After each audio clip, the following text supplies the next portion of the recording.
Hey, what's up guys? This is Yuanjian. I worked for Google as a software engineering intern in the summer. Now that I've finished all the work, I'd like to discuss this topic. How is the internship at Google? I'll go through the top 10 characteristics of Google's internship according to my experience. Hopefully, they can help you decide whether or not Google is your next destination to go for. Please note that all comments and opinions are my personal opinions and do not represent Google's attitude. Feature number 1, every intern is assigned a Chromebook by default without other options.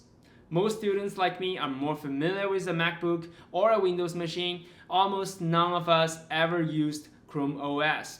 Looking at the intern's WeChat group, you can find many complaints about the difficulties and issues of using a Chromebook. However, after familiarizing myself with Chrome OS and Google's internal developer tools, I am pretty happy with the Chromebook because it's so suitable for Google's developers. Some of the issues are indeed bugs. For instance, when I press the page down button, Chrome OS just restarted unexpectedly. But many more are solvable with proper operations. For example, turn on the reverse scroll so that your trackpad scrolls like a MacBook's. Press the screenshot button written on the built-in keyboard to use the screenshot functionality. The search key is mapped to the Windows key or the command key in an external keyboard. You can switch among multiple desktops by pressing the search key and the left or right bracket key or swiping with 4 fingers instead of 3. I also had some stupid issues with the Chromebook at the beginning. However, after mastering it, I began to love the decision Google made to allow every intern to learn to use a new operating system. With that said, remember that you will have to learn to use Chromebook if you choose to have an internship at Google. Second, Google has many Google-only internal tools. I consider it a great opportunity to learn how Google handles the complexity of codebase, the unprecedented requirement of scalability, the efficiency of internal supporting mechanism, and the massive great tutorials and docs. To name one best tool, I think the search engine distinguishes Google from all other companies. I use 2 internal search engines every day, MoMA and Code Search. MoMA is the Google's inside Google, which I use to find solutions, people, tutorials, services, and so on. Code search is so important because Google has millions of lines of code. With a monolithic code base, it's easy to get lost without a powerful code search tool. Unfortunately, I cannot show you the details of those internal tools. But if you are curious, I highly recommend you to apply for an internship just to experience the tools. I promise the journey will be even more fun than staying at Disneyland Park and watching the greatest fireworks. Speaking of fireworks, it is time to talk about work-life balance.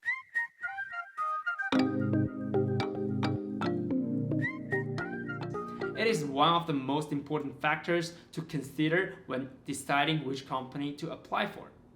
Work-life balance, 996 in IT companies? Yeah. You may have heard about TikTok or Tesla's crazy work-no-life balance. I didn't have first-hand experience in these 2 companies, so I cannot verify the authenticity, but Google's work-life balance is not toxic at all and works well for me. Google allows a hybrid work mode, which means I only need to show up in the office 3 days each week and can choose to work from home for the rest 2 weekdays. Everyone can leave the office at 5 p.m. on weekdays, although I usually wait until 6:30 p.m. to get a free dinner. Google does not take your weekends and give you the whole vacation when it is time for vacation. In addition, I think the workload is quite appropriate and it does not implicitly require you to work overtime. For example, I like traveling and have time to travel a lot during the weekends in this internship. I can also spend hours digital painting a character I like because in Google, off-work time is all yours. Next, I want to talk about mentorship at Google.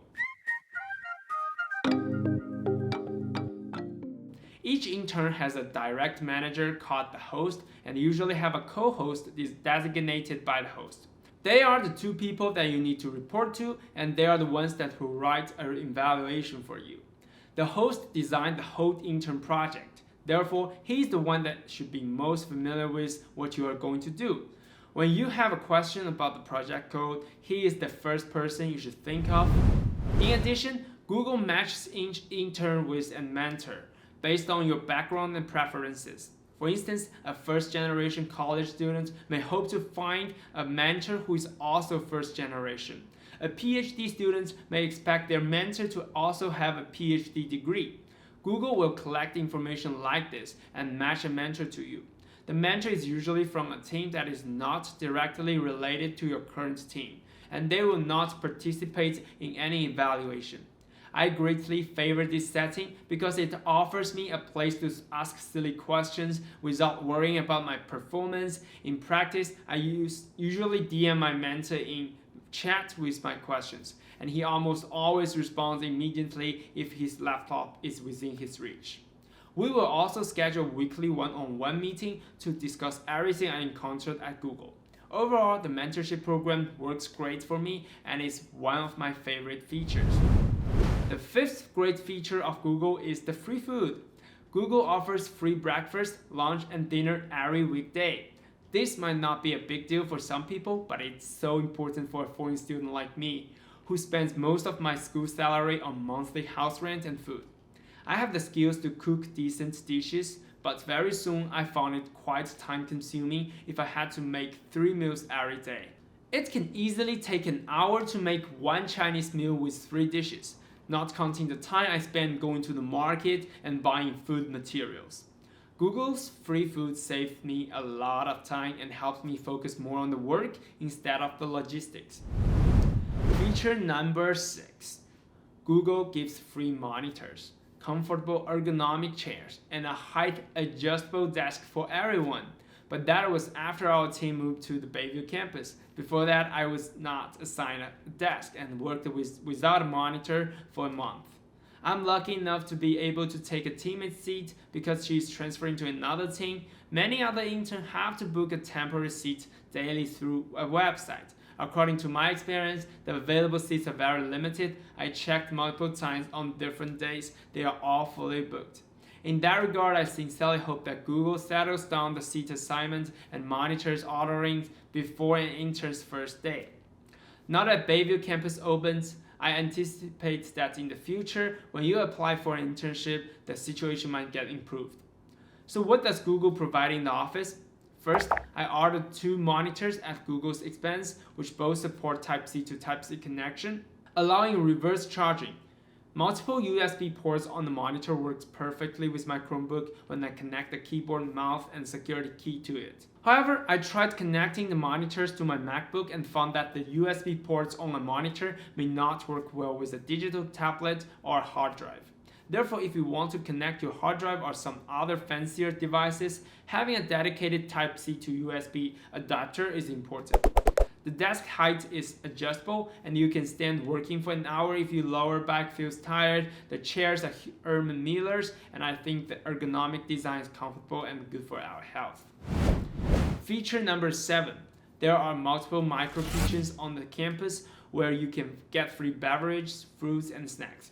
Before moving to the Bayview campus, I worked in Google Building CL2 with only 1 micro kitchen on each floor. Now in Bayview 100, the space is 10 times larger and there are multiple micro kitchens on the first floor. I still cannot remember each of their locations, but I always go to the one micro kitchen that is closest to me, and I get yogurt and water with fruit essence. Because dinner opens at 6:30, I often get hungry earlier than that. For that part, I can go to the micro kitchen to grab some almonds and pistachios. Feature number 8. G-Bikes. Inside the Google campus, you can often see bikes in typical Google color.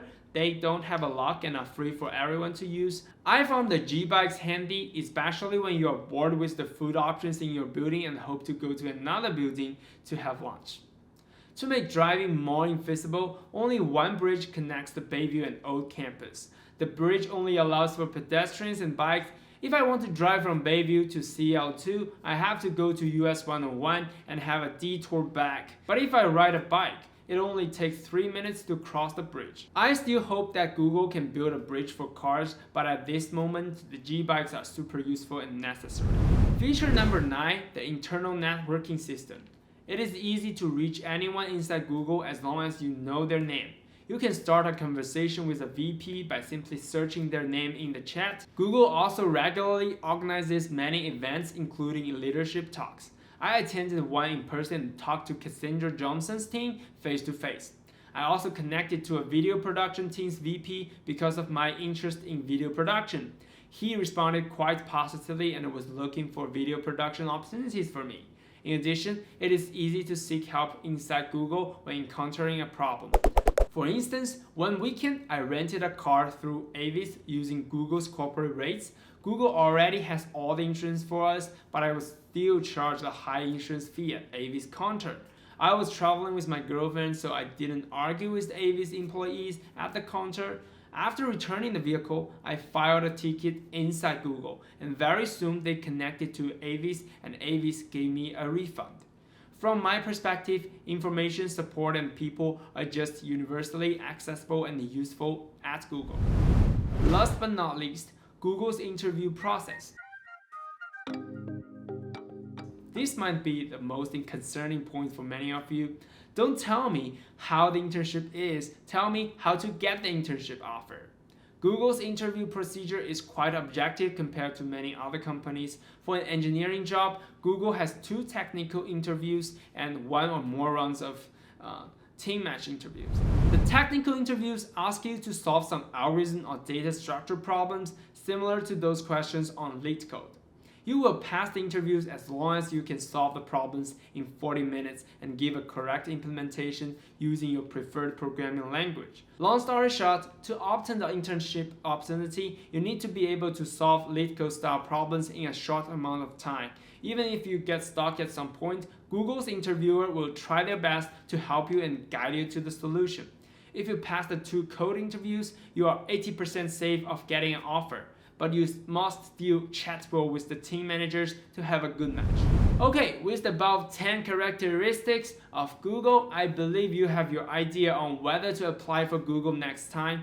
If you find the content interesting, please smash the like button and subscribe for more awesomeness in the future. I will see you next time.